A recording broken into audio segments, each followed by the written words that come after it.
யாத்திராகமம் 35ஆம் அதிகாரம். வசனம் 1. மோசே இஸ்ரவேல் புத்திரர்களாகிய சபையார் எல்லோரையும் கூடி வரச் செய்து அவர்களை நோக்கி. வசனம் 2. நீங்கள் 6 நாள் வேலை செய்ய வேண்டும். 7ஆம் நாளிலே உங்களுக்கு பரிசுத்த நாளாய் இருப்பதாக. அது கர்த்தருக்கென்று ஓய்ந்து இருக்கும் ஓய்வு நாள். அதிலே வேலை செய்கிறவன் எவனும் கொலை செய்யப்பட கடவன்.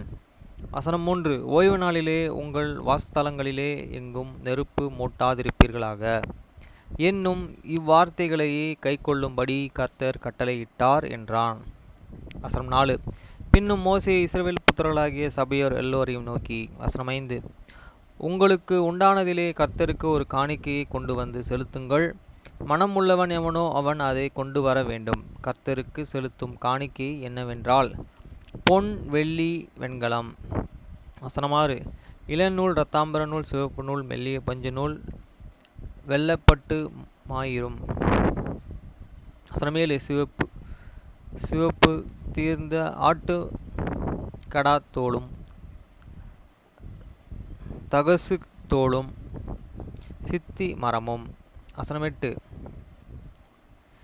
விளக்குக்கு எண்ணெயும் அபிஷேக தைலம் பரிமளங்களும் தூப சுகந்த வர்க்கங்களும். வசனம் 9. ஆசாரியன் ஏபோத்திலும் மார்க்கவசத்திலும் பதிக்கத்தக்க கோமேதம் முதலிய இரத்தனங்களுமே. வசனம் 10. உங்களில் ஞான இருதயமுள்ள எவனை அனைவரும் வந்து கர்த்தர் கட்டளை இட்டவைகளை எல்லாம் செய்வார்களாக. வசனம் 11. வாசஸ்தலத்தையும் அதன் கூடாரத்தையும் அதன் முடியும் அதன் கொக்கிகளையும் அதன் பலகைகளையும் அதன் தாட்பால்களையும் அதன் தூண்களையும் அதன் பாதங்களையும். வசனம் 12. பெட்டி அதன் தண்டுகளையும் கிருபாசனத்தை மறைவின் திரைச்சிலைகளையும். வசனம் 13. மேஜையும் அதன் தண்டுகளையும் அதன் சகல பனிமூட்டுகளையும் சமூகத்து அப்பங்களையும். வசனம் 14. வெளிச்சம் கொடுக்கும் குத்து விளக்குகளையும் அதன் கருவிகளையும் அதன் அகல்களையும் வெளிச்சத்திற்கு எண்ணெயும். வசனம் 15.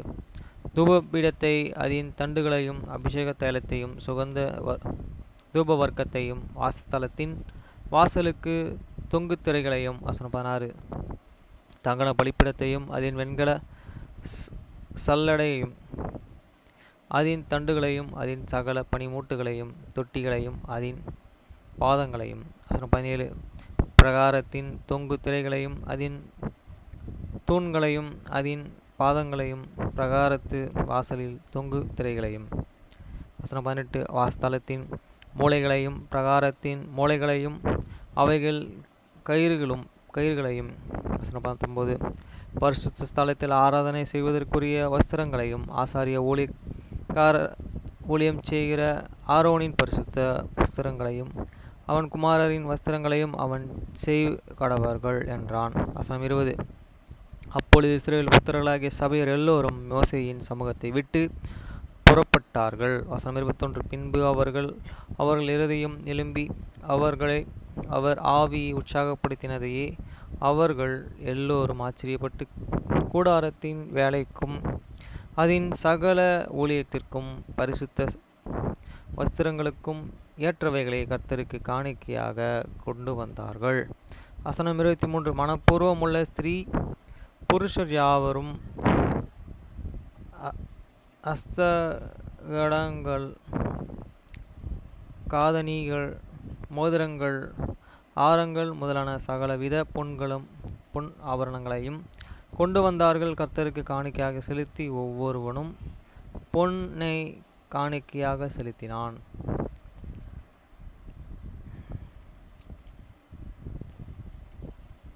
வசனம் 23.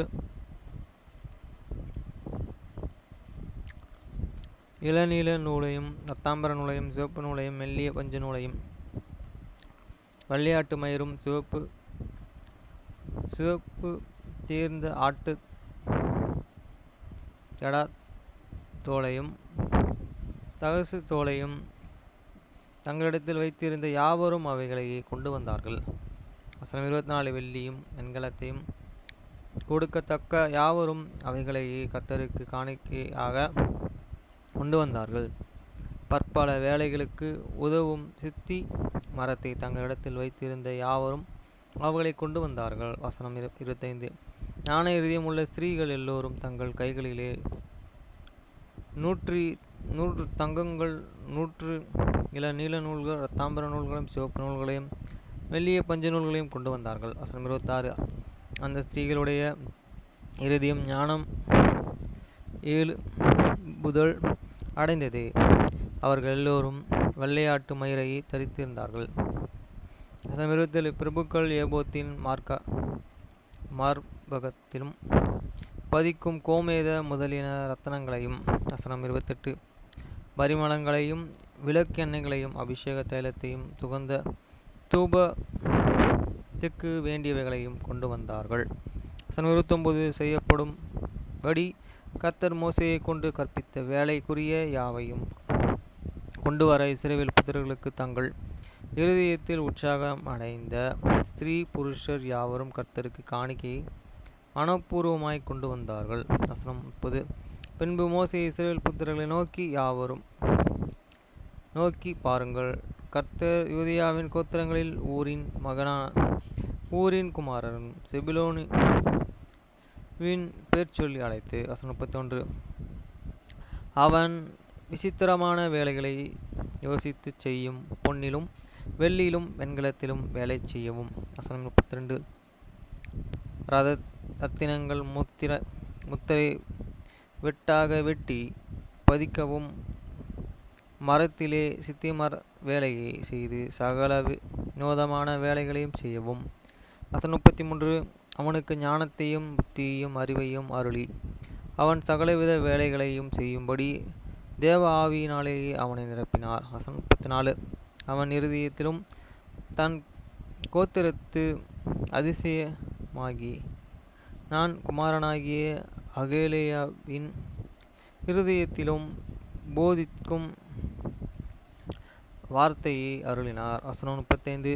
சித்திமர வேலைகளையும் சிற்ப வேலைகளையும் இளநீல நூலும் இரத்தாம்பர நூலும் சிவப்பு நூலும் மெல்லிய பஞ்ச நூலும் செய்யப்படும் விசித்திர தைல வேலைகளையும் சகலவித விசித்திர நெசவு வேலைகளையும் வினோதமான